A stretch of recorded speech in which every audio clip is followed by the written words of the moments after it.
লড়াই করতে কখনো পিছু পা হইনি, কারণ তখন কোনো বেঈমান আমার পাশে ছিল না, কোনো বেঈমান আমার ডান দিকে বাঁ দিকে ছিল না। আজকে আমার ডান দিকে বাঁ দিকে বেঈমানে ভর্তি, সেই বেঈমানদের দেখতে হচ্ছে। তাই এই লড়াই অত্যন্ত সাংঘাতিক। দলের অন্দরে বেঈমান আছে বলে বিস্ফোরক তৃণমূল বিধায়ক। তিনি কি তাহলে ২৬-এর বিধানসভা ভোটে হারার ভয় পাচ্ছেন? রবিবার চুঁচুড়া মগরা ব্লক তৃণমূল কংগ্রেস কমিটির উদ্যোগে আদি সপ্তগ্রামে একটি বৈঠকে গিয়েছিলেন। সেখানে ভোটার তালিকা সংক্রান্ত মিটিংয়ে যোগ দিয়েছিলেন।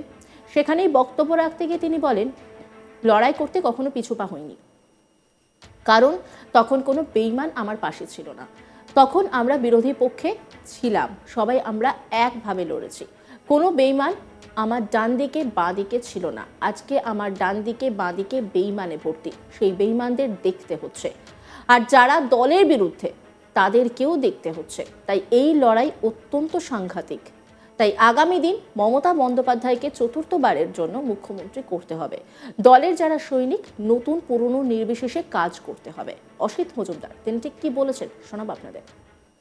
যখন আমরা বিরোধী পক্ষে ছিলাম, সবাই আমরা একভাবে লড়েছি। কোন বেঈমান আমার ডান দিকে বাঁ দিকে ছিল না। আজকে আমার ডান দিকে বাঁ দিকে বেঈমানে ভর্তি। সেই বেঈমানদেরও দেখতে হচ্ছে, আর দলের যারা বিরুদ্ধে বিজেপি, সিপিএম, কংগ্রেস তাদেরকেও দেখতে হচ্ছে। অতএব এই লড়াই অত্যন্ত সাংঘাতিক লড়াই। এই লড়াই অত্যন্ত সংযত ভাবে লড়াই করতে হবে। আগামী দিনে চতুর্থবারের জন্য মমতা ব্যানার্জিকে বাংলার মুখ্যমন্ত্রী করার যে আহ্বান, সেই আহ্বানের মধ্যে আমি চুঁচুড়া ব্লকের তাপস সভাপতি হওয়ার পর ও চেষ্টা করছে দলটাকে ইউনাইটেড করার, ঐক্যবদ্ধ করার, এবং যারা দলের পেছন থেকে ব্রেক মারতে পারে তাদেরকেও দেখে রাখছে যে সত্যিকারের মমতা ব্যানার্জিকে, অভিষেক ব্যানার্জিকে তারা ভালোবাসে, তাদেরকে জায়গা করে দেওয়ার চেষ্টা করছে। আমিও চাই সত্যিকারের নির্ভীক দলের যারা সোলজার, নতুন পুরন ব্যাপার নেই, নতুনরা অনেক ভালো আছে, বাট পুরনদের বাদ দিলে হবে। পুরনরা আমাদের শক্তি, পুরনোদের সম্মান দিতে হবে।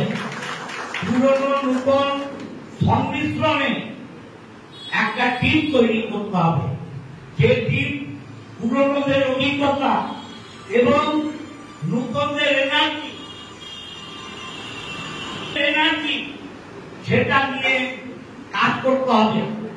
কেউ ভাবেন না 2026 খুব ইজি হবে।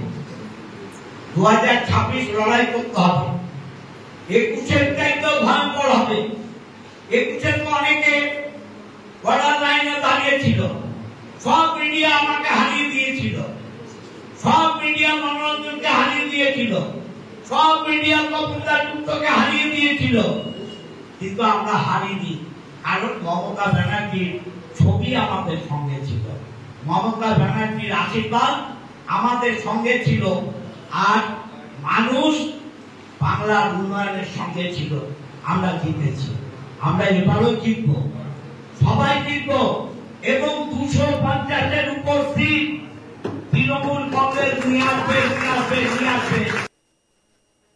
সেই সঙ্গে নিজের যোগ্যতা প্রসঙ্গে বলেন, আমার যোগ্যতা নেই, আমি একটা প্লেন ডিগ্রি করেছি, আমি একটা চাকরি করে কত মাইনে পেতাম, সেখানে 40 থেকে 50 হাজার টাকা বেতন পেতাম, কিন্তু আমি এখন বিধায়ক হয়ে লক্ষ লক্ষ মানুষের ভালোবাসা পাই, আর 1 থেকে 1.5 লক্ষ টাকার বেশি মাইনে পাই, 5 লক্ষ টাকা বছরে পাই প্লেনে করে যাতায়াতের জন্য, রাজধানী এক্সপ্রেসে ফ্রিতে 2 জন করে সঙ্গী নিয়ে ঘুরতে পারি, মেডিকেল বিল আনলিমিটেড পাই। আমার এই যোগ্যতা আছে? আমি শুধু তৃণমূল কংগ্রেস করি বলে আর মমতা ও অভিষেক ব্যানার্জির আশীর্বাদ আছে বলে আমি বিধায়ক হয়েছি। এরপর যদি তলায় তলায় বিজেপি করি তাহলে সেটা দলের সঙ্গে বিশ্বাসঘাতকতা করা হবে। তিনি কি বলেছেন শোনাবো আপনাদের। আমার যোগ্যতা নেই, আমি প্লেন একটা ডিগ্রি দিয়ে এলএলবি করেছি, আমি একটা চাকরি করে কত মাইনা পেতাম, 40,000, 50,000, 60,000, কিন্তু আমি এমএলএ হওয়ার পর আমি লক্ষ লক্ষ লোকের ভালোবাসা পাই, আর মায়নাও প্রায় 1 লাখের উপরে পাই, 1-1.5 লাখের উপরে মায়না পাই, 5 লক্ষ টাকা বছরে প্লেনে ওড়ার জন্য পাই, আনলিমিটেড রাজধানীর মতো ট্রেনে আনলিমিটেড টু অ্যাটেন্ডেন্ট নিয়ে ঘোরার সুযোগ পাই, আর মেডিকেল বিল আনলিমিটেড পাই। আমার এই যোগ্যতা আছে, আমার এই যোগ্যতা আছে। আমি শুধু তৃণমূল কংগ্রেস করি বলে, আর মমতা ব্যানার্জি, অভিষেক ব্যানার্জি, আশীর্বাদ আছে বলে আমি এমএলএ হয়েছি। আমি এমএলএ হওয়ার পর আমি তলায় তলায় যদি বিজেপির সাথে অ্যাডজাস্টমেন্ট করি, তলায় তলায় যদি প্রাচীরের মিডিলে দাঁড়িয়ে যাই, দলের সঙ্গে সেটা বেইমান, দলের সাথে বিশ্বাসঘাতকতা করা, এই বিশ্বাসঘাতকরাই আমাদের বিভিন্ন জায়গায় ডোবাবার ব্যবস্থা করছে। তাদেরকে আপনারা চিহ্নিতকরণ করুন। সবাই মমতা ব্যানার্জিকে ভালোবাসে না, সবাই তৃণমূলকে ভালোবাসে না, সবাই আমরা আমাদের নিজেদেরকে ভালোবাসতে শিখছি। আমি মনে করি আমার কি হবে, তাপস করে ভাবছে তাপসের কি হবে, মনোরঞ্জন বাবু ভাবছে আমার কি হবে, মনোজ ভাবছে আমার কি হবে, মানুষ ভাবছে আমার কি হবে। আমরা কেউ ভাবছি না তৃণমূলের কি হবে, তৃণমূলের কি হবে, তৃণমূলের। হুগলি জেলা বিজেপির সাধারণ সম্পাদক সুরেশ সাউ বলেন, বিধায়ক নিজেই স্বীকার করেছেন তার কোনো যোগ্যতা নেই, দিদির দেওয়ায় তিনি আছেন, দিদির দয়াতে বেঁচে আছেন। তিনি আরো বলেন, অযোগ্য যখন তখন পদত্যাগ করা উচিত, তাতে চুঁচুড়ার মানুষের ভালো হবে, তাতে হার মানতে নারাজ বিধায়ক। সুরেশ সাউ তিনি কি বলেছেন শোনাব আপনাদের। বিধায়ক মশাই যখন নিজেই স্বীকার করে নিচ্ছে তার কোনো যোগ্যতা নেই, দিদির দয়ায় খেয়ে পড়ে বেঁচে আছে, আমার মনে হয় সেই অযোগ্যতা নিয়ে নিজের বিধানসভা পদ থেকে পদত্যাগ করে ফেলুক। বেকার কেন এই পদে বসে মানুষকে বিভ্রান্ত করছে?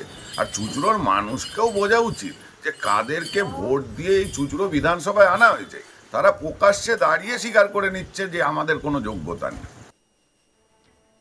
লড়াই করতে কখনো পিছু পা হই না, কারণ তখন কোনো বেইমান আমার পাশে ছিল না, কোনো বেইমান আমার ডান দিকে বাঁ দিকে ছিল না। আজকে আমার ডান দিক বাঁ দিকে বেইমানে ভর্তি, সেই বেইমানদের দেখতে হচ্ছে।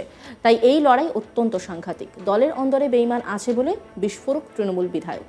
তিনি কি তাহলে 26-এর বিধানসভা ভোটে হারার ভয় পাচ্ছেন? এই প্রশ্নটাই জোরালো হচ্ছে। অন্যান্য খবরের আপডেটের জন্য অবশ্যই নজর রাখুন আজ তাক বাংলার ইউটিউব স্ট্রিমিংয়ে। লাইক, কমেন্ট, শেয়ার এবং সাবস্ক্রাইব করতে ভুলবেন না।